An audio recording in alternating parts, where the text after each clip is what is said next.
तो आज हम लोग चर्चा करेंगे कि भगवान कृष्णा बंध जाते हैं अपने भक्त के प्रेम में। कृष्ण बंध जाते हैं भक्त के प्रेम में। इस विषय में हम लोग चर्चा करेंगे। एक समय की बात है कि एक बार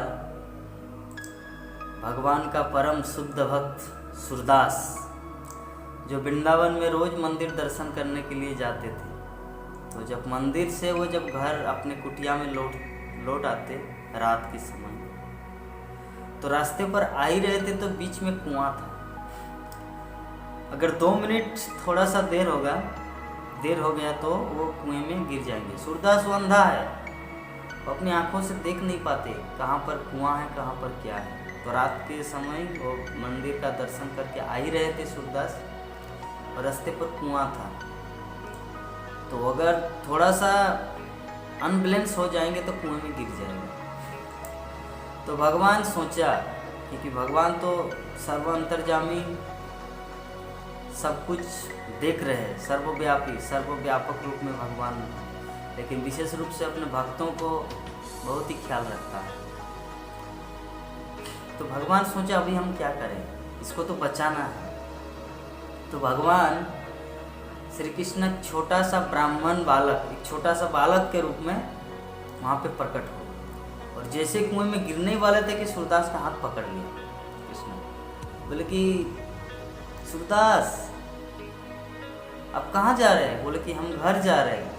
ओह, तो भगवान उसे थोड़ा साइड करके घुमा ले, ताकि सूरदास को एहसास भी नहीं होने दिया कि कुआं है आगे। आप थोड़ा सा साइड में घुमा लिया उसे। फिर वो चलिए, वो वाला जो विपत्ति था वो बच गया। अभी सूरदास तो हाथ पकड़े है, कृष्ण ने हाथ पकड़े सूरदास का, सूरदास भी हाथ पकड़े कृष्ण का। सूरदास को पता नहीं ये छोटा ये कौन है। तो अभी कृष्ण से एड्रेस पूछ रहे, आप कौन हो? बोले कि मैं अमुक बालक हूँ। आपका नाम क्या है? आपका माता पिता कहाँ रहते हैं? आपका गांव कहाँ है? तो कृष्ण तो अभी तो जवाब नहीं दे पाएंगे ना, वो तो झूठ नहीं बोल पाएगा। अभी झूठ कैसे बोलेंगे कि मैं कृष्ण हूँ, मैं माँ जसोदा और नंद महाराज का पुत्र हूँ, वृंदावन मेरा गांव है, गोकुल मेरा ग्राम है, ऐसा तो बोल नहीं पाएंगे। अगर बोलेंगे तो पकड़े जाएंगे। तो खैर, जो भक्त होते हैं ना, वो भगवान को पहचान लेते हैं।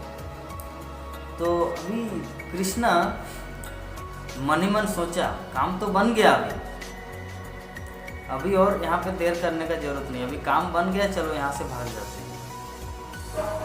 तो कृष्ण सोचा अभी तो यहाँ पे और डिस्कशन करके लाभ नहीं, मेरा उद्देश्य था कि कुएं में गिरने वाले थे, इनको बचाना। अभी से बातचीत करके तो कुछ नहीं होगा। तो कृष्ण क्या किया, उसके हाथ को छुड़ाकर भागे। तो सूरदास ने सोचा कि ये मुझे ना अपना नाम बताया, ना एड्रेस बताया, ना माता पिता का नाम बताया, इसका मतलब कौन हो सकता है? तो सोचा कि ये मेरा प्रभु है, ये भगवान कृष्ण है, जो कुछ विपत्ति था या कुछ ऐसा होने वाले थे जिसके कारण मेरी रक्षा करने के लिए आए थे। भक्तगण जान लेते हैं भगवान की मिशन, मूड और मिशन को। जैसे भगवान अपने भक्तों की हृदय की क्या चाहते हैं, उसको क्या करवाना है, जैसे भगवान जानते हैं, उसी तरह भगवान के जो शुद्ध भक्त होता है वो भी भगवान के मूड और मिशन को जानते हैं कि क्या चाहते हैं क्या नहीं। तो सूरदास तुरंत एक पद लिखा। उस पद में लिखे, हाथ छुड़ा कर जात हो निर्बल जानी मोई। सूरदास ने कहा कि हाथ छुड़ाकर जाते हो प्रभु निर्बल जानी मोई, मतलब प्रभु आप मेरा हाथ को छुड़ाकर भाग रहे हो। क्यों? क्योंकि मैं निर्बल हूँ। मुझे निर्बल समझकर आप मेरे हाथ को छोड़कर, हाथ को छुड़ाकर चले जा रहे हो। मैं आपको चैलेंज करता हूँ, अगर वीर है, अगर आप सच में वीर है तो आप मेरे हृदय में जो बैठे हुए हैं हृदय को छुड़ा कर दिखाओ, तब मैं आपको मानूंगा कि रियली में आप एक वीर पुरुष हैं। ये सूरदास की महिमा कि हाथ छुड़ाकर जाते हो निर्बल जानी मोई। मेरे हाथ को छुड़ाकर आप भाग रहे हो, क्यों? क्योंकि मुझे निर्बल समझकर। अगर सच्चा वीर है तो दिखाओ, मेरे हृदय में जो आप बैठे हुए हृदय से दूर जाकर दिखाओ, तब मैं मानूंगा कि रियली में आप वीर हैं। तो इस इंसिडेंट के माध्यम से, घटना से हम लोग को ये समझना है कि जो भगवान कृष्ण सर्वशक्तिमान जगत ब्रह्मांड के मालिक हैं, लेकिन वो भक्तों के हृदय में बंध जाते हैं। वो चाहते हुए भी वो भक्त के हृदय से निकल नहीं पाते, क्योंकि श्रीमद् भागवतम की कथा अगर कोई सुनते हैं तो श्रीमद् भागवतम की कथा सुनने से भगवान कृष्ण उस भक्त के कर्णरंध्र के हृदय में कर्णरंध्र मतलब कान के माध्यम से प्रवेश सीधा हृदय में घुस जाता है। तो हृदय में घुसने के बाद उसे पता चलता है कृष्ण को, अरे यार, मैं तो समझ के आया था कि ये भक्त है, ये कंठी माला तिलक या भागवतम कितना सुंदर श्रवण कर रहे हैं, लेकिन इसके हृदय में तो इतना पूरा कचरा भरा हुआ है, इतना कामना वासना, इतना कुछ मटेरियल डिजायर, भौतिक वासना। तो कृष्ण प्लान करता है अभी इससे छूट कर जाए, मतलब हृदय से भागने का प्लान करता है। तो जैसे ही भागने का प्लान करता है, प्लान करते करते भागने का प्लान करते हैं, कृष्ण उस हृदय को छोड़ना चाहते हैं, लेकिन वो जो भक्त है वो दूसरे दिन फिर भागवतम क्लास में जाकर बैठता है, फिर वो श्रीमद् भागवत की कथा सुनते हैं। तब कृष्ण उतना प्लान करने के बावजूद भी फिर हृदय में रिटर्न चले आते हैं। फिर तीसरे दिन सोचते कि भाई ये पूरा दिन 24 घंटा सिर्फ 2 घंटा श्रीमद् भागवत की कथा सुनते हैं और बाकी 22 घंटा अपना काम, बिजनेस, झूठ बोलना, परिवार, धोखेधाड़ी, ऐसे मतलब सांसारिक काम में झूठ बोलना, ये करना वो करना, बहुत ही व्यस्त रहते हैं।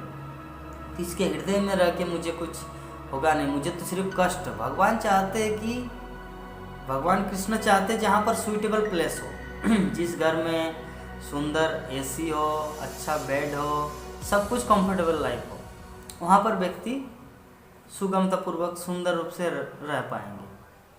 लेकिन जहाँ पर सांप है, बिच्छू है, कॉकरोच है, विभिन्न प्रकार का चीज़ में, तो क्या उस घर में कोई रह पाएगा? नहीं ना।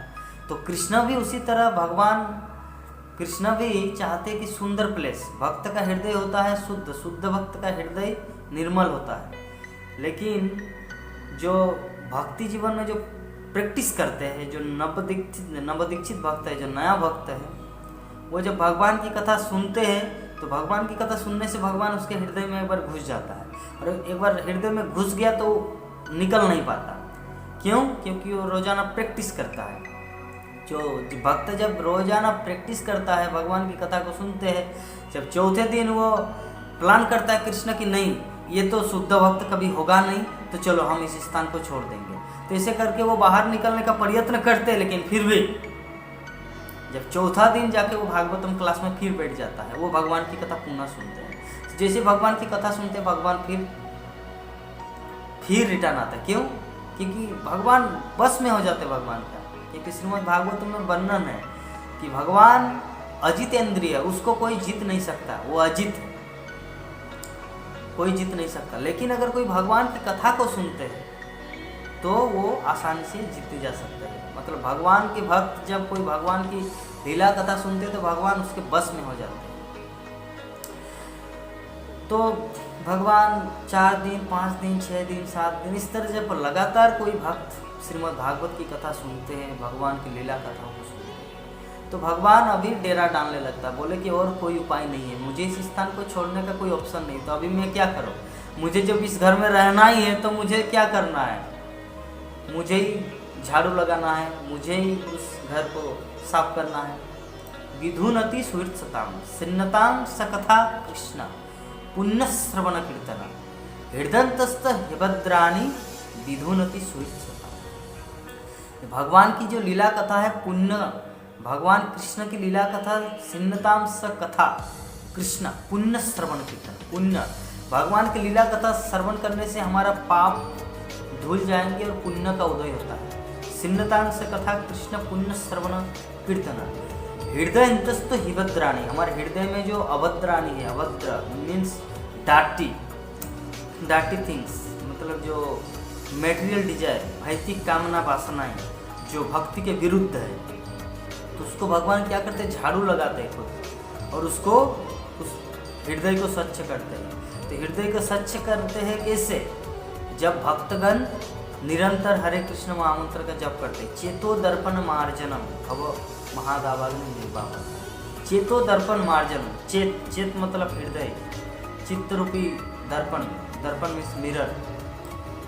चेतो दर्पण मार्जन, मार्जन मतलब क्लीन करना।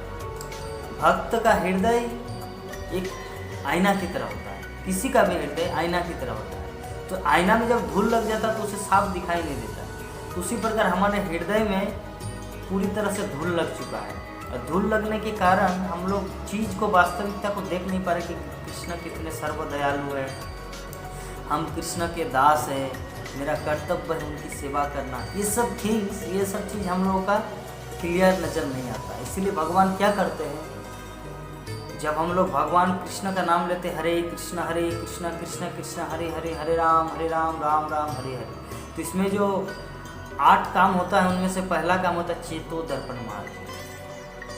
चित्त रूपी दर्पण का मार्जन होता है। भगवान कृष्ण का नाम लेने से हमारे हृदय में जो भौतिक वासनाएं, कर्मफल, वो सब क्लीन होता है। और इसी क्लीन हृदय मतलब शुद्ध हृदय में भगवान वास करते हैं। तुम्हार हृदय सदा गोविंद विश्राम। भक्तगण की प्रशंसा करते हुए बोलते हैं शास्त्र में, चैतन्य चरितामृत में वर्णन है कि तुम्हार हृदय सदा गोविंद विश्राम। जिसके हृदय शुद्ध है, जिसका हृदय शुद्ध है, जो सर्वदा भगवान कृष्ण की चिंता करता है, भगवान की कथा को सुनते हैं, वहाँ पर कौन वास करता है, तुम्हारे हृदय में गोविंद विश्राम, गोविंद का वासस्थान है। तो गोविंद भगवान कृष्ण किसके हृदय में वास करते हैं, जिसका हृदय शुद्ध है। और किसका हृदय शुद्ध है, चेतो दर्पण मान, जो कृष्ण का नाम जप करता है, जो कृष्ण की कथा को सुनते हैं, वही है चेतो, वही व्यक्ति कृष्ण को अपने हृदय में बांध सकता है। जो सूरदास सर्वदा कृष्ण की कथा सुनते थे, कृष्ण का गान करते थे, कृष्ण का रचना लिखते थे, कृष्ण के बारे में सोचते थे, इसीलिए सूरदास के हृदय में भगवान कृष्ण बंध गए। इसी के कारण सूरदास बोले कि हाथ छुड़ाकर जात हो निर्बल जानी मोई। आप मेरा हाथ को छुड़ाकर जा रहे हैं, मुझे निर्बल समझ करके कि मेरा शरीर दुबला पतला, लेकिन मेरा हृदय, अगर आप वीर है, सच्चा वीर है कृष्णा, तो आप मेरा हृदय को छुड़ाकर दिखाओ, तब मैं आपको सच्चा वीर बनूं। ये भक्त की महिमा। तो जो भक्त होता है, जो शुद्ध भक्त होता है ना, वो अपने हृदय में भगवान कृष्ण को इससे जकड़ के पकड़ लेता है कि भगवान कृष्ण कभी भी उनको छोड़कर जा ही नहीं सकता। भगवान की शक्ति छीन हो जाती है। भगवान के भक्त के सामने भगवान कृष्ण दुर्बल बन जाते हैं। पहले भक्त सोचते कि हम निर्बल है, हाथ छुड़ाकर जातो निर्बल जानी मोई, किंतु भगवान तो दुर्बल बन जाते हैं उस भक्त के हृदय में रहते रहते। क्यों? क्योंकि भक्त निरंतर कृष्ण की कथा सुनते हैं, निरंतर कृष्ण के गान करता है।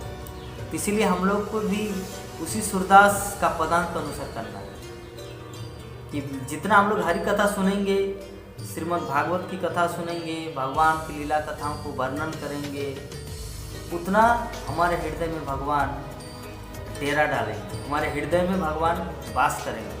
और जब हमारे हृदय में भगवान वास करेंगे तो यही हमारे जीवन की, हमारे मनुष्य जीवन सार्थक है। इसी स्थिति को लाना है, इसी स्थिति को लाएंगे तो हमारा मनुष्य जीवन सार्थक है। इसीलिए सर्वदा श्रीमद् भागवत कथा का चिंतन करना है, स्मरण करना है, श्रीमद् भागवत कथा को श्रवण करना है, और सब समय मन ही मन या वाणी के माध्यम से भी हरे कृष्ण कृष्ण कृष्ण हरे हरे, हरे राम राम राम हरे हरे, इस हरे कृष्ण महामंत्र का जप करना है। हरे कृष्ण।